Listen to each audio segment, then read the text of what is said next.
하나님의 말씀은 마태복음 5장 1절에서 5절입니다.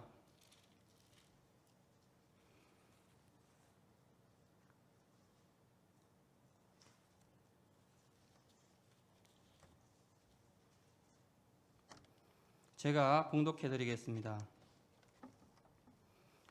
예수께서 무리를 보시고 산에 올라가 앉으시니 제자들이 나아온지라. 입을 열어 가르쳐 이르시되 심령이 가난한 자는 복이 있나니 천국이 그들의 것이미요. 애통하는 자는 복이 있나니 그들이 위로를 받을 것이미요. 온유한 자는 복이 있나니 그들이 땅을 기업으로 받을 것이미요. 아멘. 할렐루야. 여러분들 은혜 주실 줄 믿으시기 바랍니다. 오늘은 팔복 세 번째 시간으로 온유함에 관한 내용입니다. 온유하다의 헬라어 프라에이스는 신약 성경에서 단 세 번밖에 나오지 않습니다. 예수님의 성품이나 성도의 상태를 나타낼 때 사용되었는데요. 첫 번째가 오늘 말씀이고 두 번째가 마태복음 21장 5절에 나옵니다. 21장 5절에 보시면은 시온 딸에게 이르기를 내 왕이 내게 임하나니 그는 겸손하여 나귀 곧 멍에 매는 짐승의 새끼를 탔도다 하라 하였느니라. 나귀를 타는 주님을 겸손하다라고 표현하고 있는데 이때 사용된 겸손이 온유하다와 언어적으로 같습니다. 세 번째는 베드로전서 3장 4절입니다. 쉽게 좀 이해를 도우기 위해서 공동번역서를 참고했습니다. 썩지 않는 장식 곧 온유하고 정숙한 정신으로 속마음을 치장하십시오. 이것이야말로 하나님께서 가장 귀하게 여기시는 것입니다. 속마음이 온유하다는 것은 친절하고 부드럽고 자상스러운 이런 걸 의미합니다. 신약 성경에서의 용례는 우리가 일반적으로 생각하는 온유하다 했을 때 그 자상하고 화를 내지 않고 참는 것 이런 것을 의미합니다. 그런데 구약에서의 용례는 조금 다릅니다. 히브리어 아나우는 시편 9편 10편에 보면 억눌리고 착취당하는 사람들을 묘사할 때 사용했습니다. 온유하다고. 구약에서 온유하다의 의미는 팔복의 첫 번째 심령이 가난한 자는 복이 있나니에서 그 가난하다는 그 의미와 비슷합니다.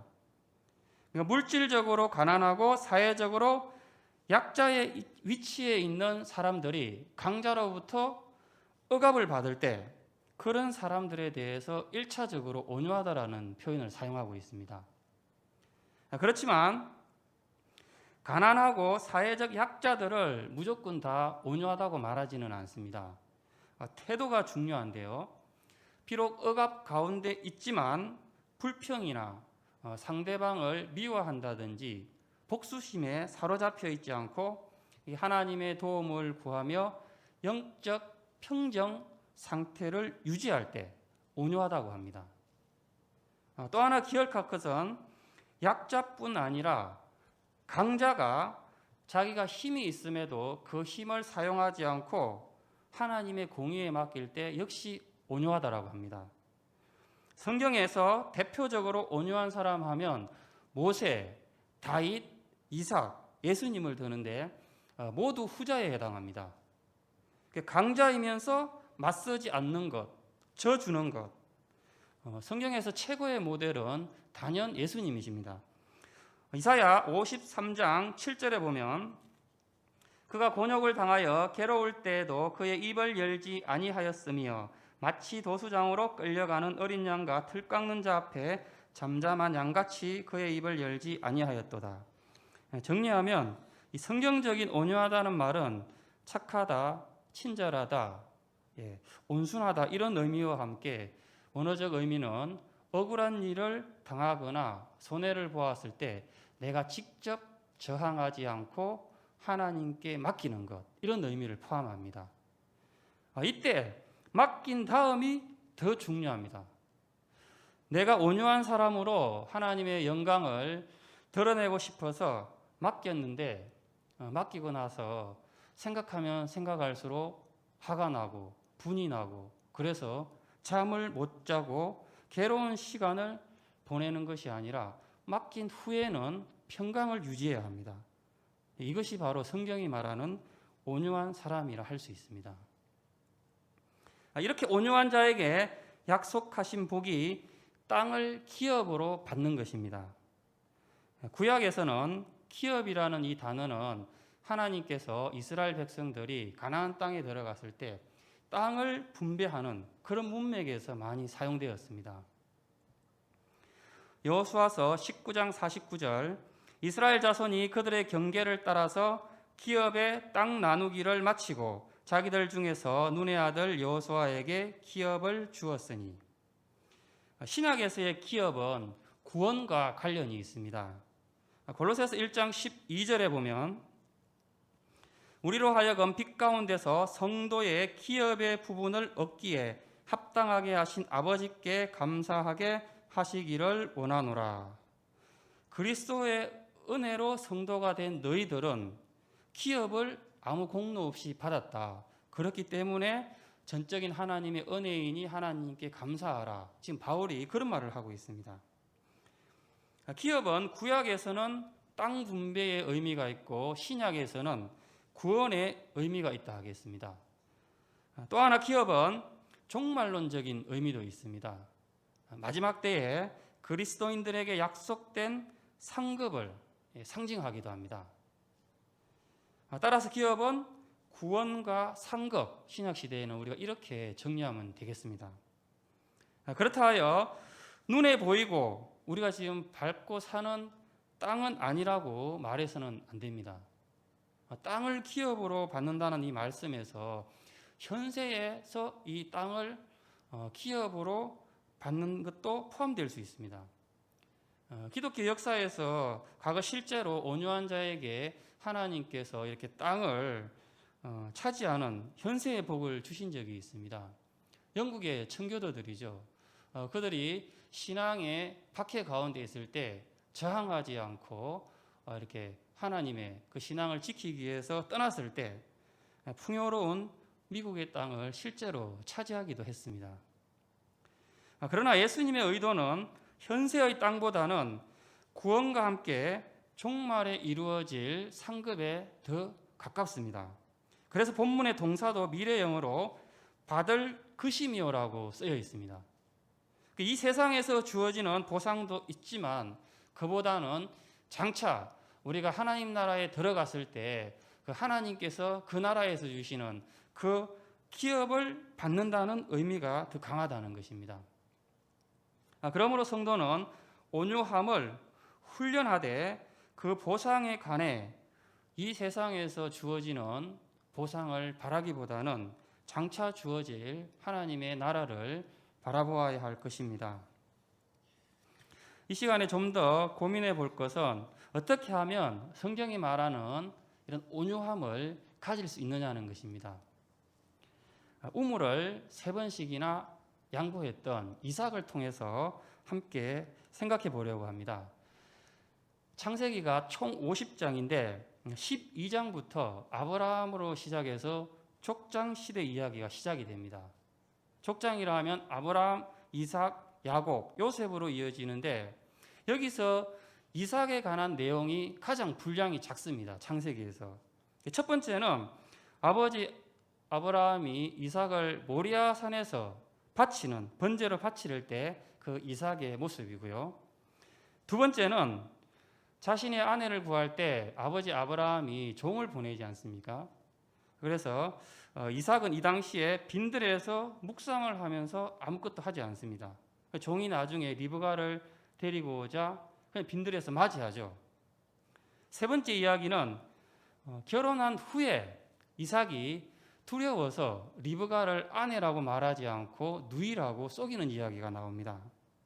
후에 성경은 이삭에 대해서 특별하게 다루지 않다가 26장에 가면 우물과 관련해서 이삭에 관해서 길게 다루고 있습니다. 블레셋 사람들이 우물을 빼앗았을 때 저항하지 않고 계속 양보하는 이삭을 묘사하고 있습니다. 이삭과 관련된 내용들을 한번 쭉 읽어보면 이 사람의 성격이 어느 정도 파악이 됩니다. 그러니까 이삭은 열정, 쟁취, 비전 이런 단어와는 조금 어울리지 않습니다. 매우 소극적이고 내성적이고 수동적인 그런 느낌을 받습니다. 김혜건 교수는 이러한 이삭의 모습을 수동적 능동형 사람이라고 표현했습니다. 수동적 능동형 사람. 이삭의 이런 성품이 오히려 하나님의 인도하심을 받는데 좋은 조건이 되었다라고 그렇게 평가하기도 하는데 우리가 같이 한번 확인해 보겠습니다. 첫 번째, 이삭을 번제로 드릴 때 모습인데요. 당시 이삭의 나이는 그 이스마엘이 쫓겨날 시기와 비슷하기 때문에 16세 정도로 봅니다. 당시의 16세는 건장한 청년으로 봐야 됩니다. 번제에 사용할 나무를 이삭이 지고 갈 정도이기 때문에 건강한 최고의 청년임을 알 수 있습니다. 그에 비하면 아브라함은 116세 정도가 되었기 때문에 노구였습니다. 그런 아브라함이 이삭을 잡아서 번제로 바치려고 할 때 이삭이 전혀 저항하지 않습니다.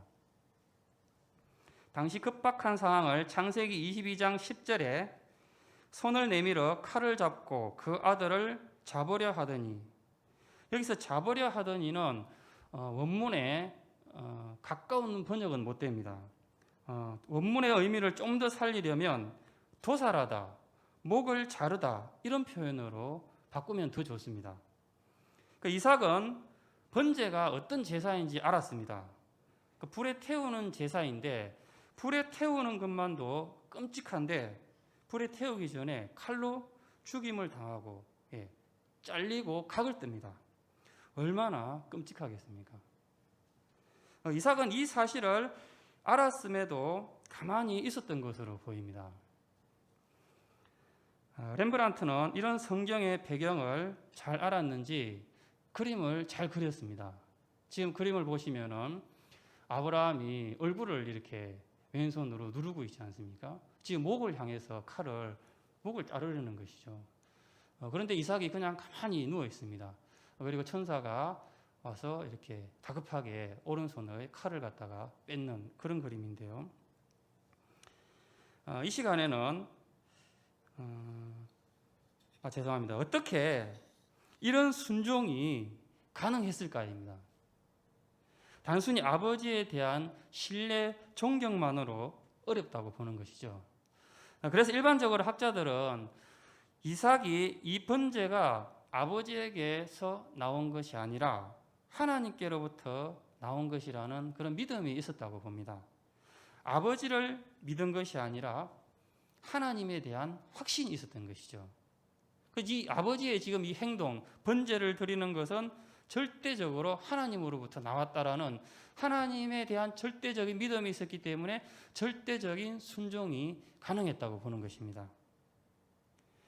그 다음 아내 리브가를 아버지의 종이 데리고 올 때 이삭이 들판에서 묵상을 하고 있었습니다. 묵상했다는 것은 아무것도 안 하고 소극적인 상태를 묘사하는 것이 아닙니다. 이삭이 좋은 배우자를 만나기 위해서 어떤 인간적인 계획이라든지 방법, 준비를 한 것이 아니라 하나님의 인도하심을 확신하고 기도로 준비했다는 뜻입니다. 하나님을 전적으로 믿었기에 조급해하지도 않고 조용히 들판에서 묵상했다고 성경은 그렇게 기록하고 있습니다. 이삭은 하나님께서 아버지가 보낸 종을 통해서 자신에게 예비된 신부를 만나게 해 주실 것을 믿었던 것입니다. 실제로 이삭은 리브가를 만난 후에 4명의 족장 가운데 유일하게 일부일처로 평생 리브가 한 사람만 사랑하면서 살았습니다. 다음 이야기가 리브가와 결혼 후에 리브가를 누이라고 속인 이야기입니다. 아비멜렉이 이삭이 이제 그 리브가를 끼얹는 것을 보고 어떻게 반응합니까? 왜 우리한테 말하지 않았냐고, 너가 말을 안 해서 우리가 큰 죄를 범할 뻔했다고 하면서 그 나라의 백성들에게 리브가에게 근접하지 못하도록 선포를 해버립니다. 명령을 합니다. 어떻게 이런 일이 가능합니까? 이방 왕이 어떻게 이렇게 이삭과 리브가를 보호해 줄 수 있습니까? 이것은 하나님의 일방적인 전적인 은총의 결과라고 봐야 합니다. 이삭은 이런 은혜를 경험한 사람입니다. 마지막으로 우물을 양보한 이야기인데요. 그 전에 이삭이 흉년이 들어서 그랄 땅에 갔을 때 농사를 지었는데 100배의 수확을 올렸다라고 기록하고 있습니다. 그 100배라는 것은 문자적으로 100배의 수확이 아니라 최고의 수확을 의미합니다.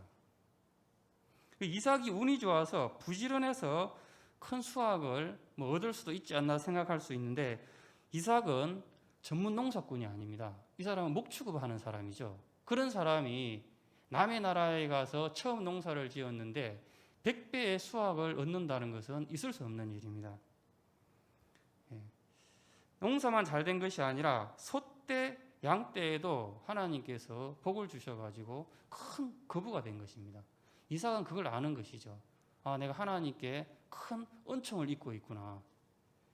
이때부터 그랄 사람들이 이삭을 시기했습니다. 그래서 이삭이 판 우물을 막아버리게 되는데요. 당시에는 이 우물은 생명줄과도 같습니다. 지금처럼 장비로 파는 게 아니라 우물 하나를 팔려면은 우물을 찾기도 어렵지만 전 부족이 달려들여서 농기구 같은 걸 이용해서 수십 미터를 한번 판다고 생각해 보십시오. 그래서 이런 우물을 흙으로 막아버렸다는 것은 전쟁 선포와도 같습니다. 우리랑 전쟁하자는 겁니다. 이런 상황에서 이삭은 그들과 다투지 않고 양보해 버립니다. 그러면 우리가 이런 생각을 할 수 있습니다. 혹시 이삭이 힘이 없어서 양보할 수밖에 없지 않았을까라고 생각할 수 있는데요. 창세기 26장 16절에 보면 이삭이 상당히 힘이 강했습니다. 아비멜렉이 이삭에게 이르되 내가 우리보다 크게 강성한즉 우리를 떠나라. 여기서 강성하다는 것은 재산만을 말하는 것이 아니라 군사력이나 주변의 영향력이 크게 정대했다는 것을 시사합니다. 공동 번역은 좀 더 우리가 실감나게 번역을 했는데요. 너희 세력이 너무 강해 우리가 감당할 수 없고 두려우니 우리를 떠나라. 이렇게 번역했습니다. 이삭이 힘이 있었는데 우물을 양보한 것입니다. 여기까지 이삭의 생애를 쭉 살펴보았습니다. 모리아 산에서 하나님께서 천사를 보내시어 죽음 직전에 극적으로 살아나는 경험을 했고, 리브가를 또 순적하게 만나게 해주시고, 누이라고 속였음에도 하나님께서 개입해 주셔서 보호해 주시고, 이런 경험을 통해서 이삭은 깨달았습니다.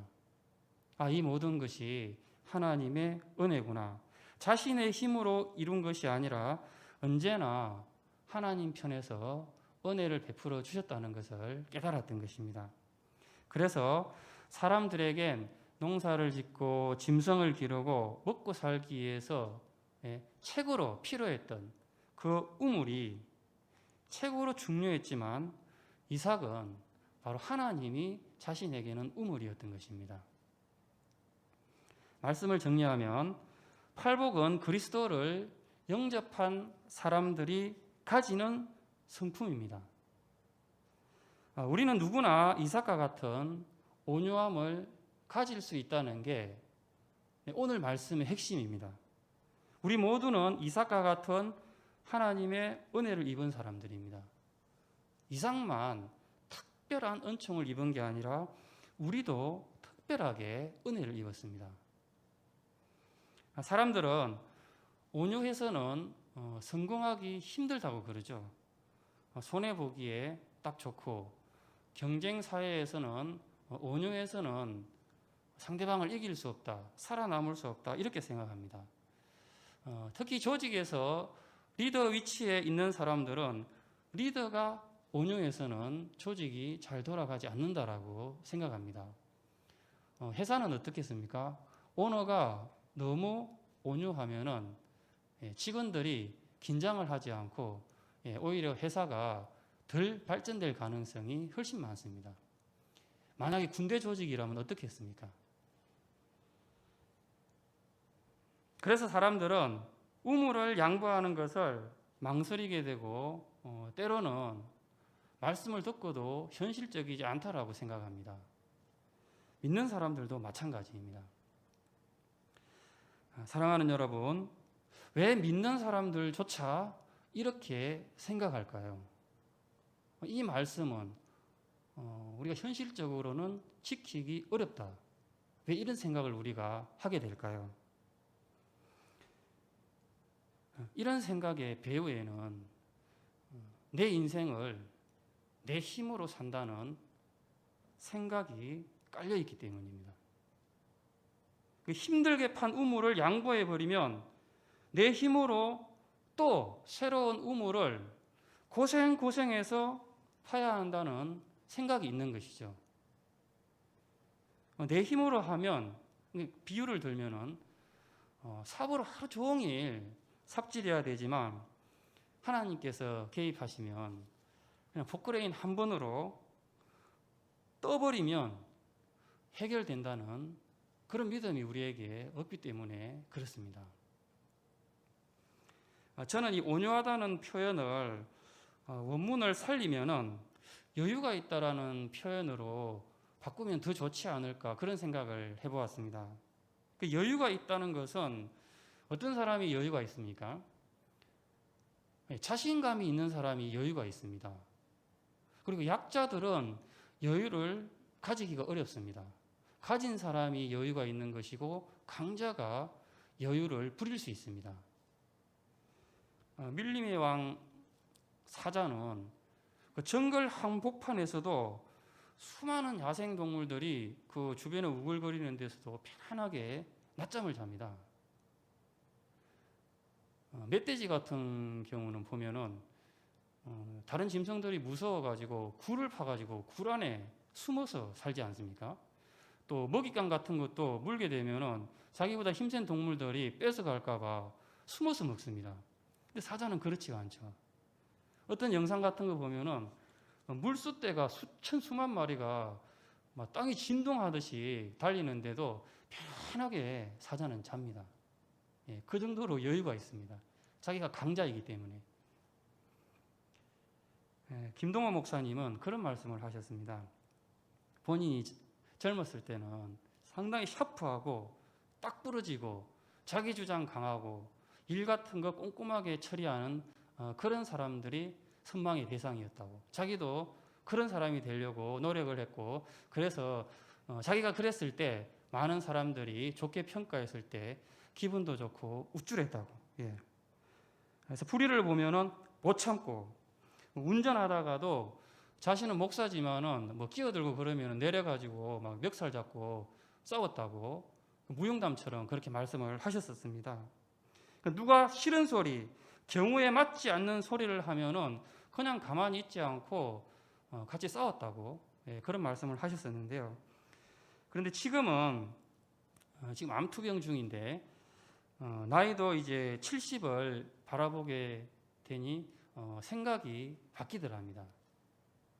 참 재밌는 표현을 하셨는데 무슨 표현을 하셨냐면은 이제는 좀 다른 사람들에게 만만한 사람이 되었으면 좋겠다 이런 표현을 하셔가지고 저는 그 말씀이 되게 와닿았습니다. 그러니까 사람들이 자신을 좀 만만하게 대할 수 있는 그런 편안한 사람이 되었으면 좋겠다는 것이죠. 지금까지 살면서 자기가 그런 사람이 못 되었다는 것입니다. 젊었을 때는 자기를 만만하게 보면은 못 참았었는데 자기를 함부로 대하거나 부당한 대접을 하거나 부정한 사람들을 보면 그냥 혈기왕성하게 싸웠는데 나이가 들고 큰 병에 걸려보니 그런 일에 있어서 여유가 생기더라는 것입니다. 그리고 지금이라도 그렇게 살아야겠다는 생각이 들더라는 것입니다. 누군가 화나게 하거나 자신을 이렇게 무시할 때 그냥 허허하고 넘길 수 있는 그런 사람이 제가 이제 노년에는 되었으면 좋겠다 이제 이런 말씀을 하시는데 참 감동이 되었습니다.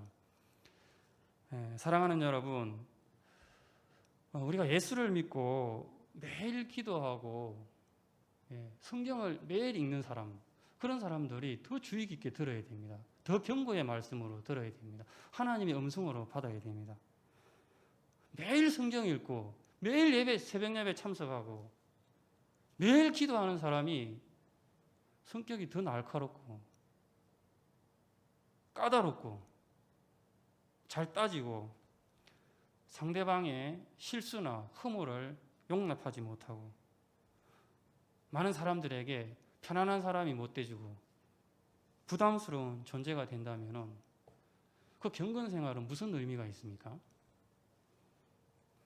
요즘은 이렇게 문자를 많이 주고받는 시대이지 않습니까? 문자를 하나를 보내도 조심이 되는 사람이 있어요. 그 사람한테 문자를 보낼 때는 잠깐 생각을 하고 보내야 되는 그런 사람이 있습니다. 편하지 않는 것이죠. 그런 사람은 만나서 또는 전화로 뭔가를 상의를 해도 조금은 다른 사람과는 다르게 긴장을 하고 대화를 해야 되는 그런 사람입니다. 그런가 하면 아주 편안한 사람도 있지 않습니까? 저는 이 말씀을 준비하면서 제 자신이 그렇게 편안한 사람이 못 되지 않나 생각하면서 많이 회개를 했습니다. 그래서 오늘 하루 종일 좀 우울하게 보냈습니다. 제가 그런 사람이 못 되는 것 같아서. 여러분 자신은 어떤지 한번 스스로에게 질문해 보십시오. 자기 자신은 자기를 잘 모를 수 있습니다. 아내나 남편분에게 한번 물어보십시오. 나는 편안한 사람인지. 저는 팔복에 8가지 성품 가운데 온유한 성품이 신자가 세상의 빛과 소금이 되는 최고의 척도라고 생각합니다. 원하기는 우리가 사는 이 현실이 온유함으로 살기는 쉽지 않지만 온유한 자는 복이 있다라고 예수님께서 말씀하시니 우리가 그 말씀대로 믿고 조금 더 노력하며 살기로 다짐하는 저와 여러분 되기를 소망합니다.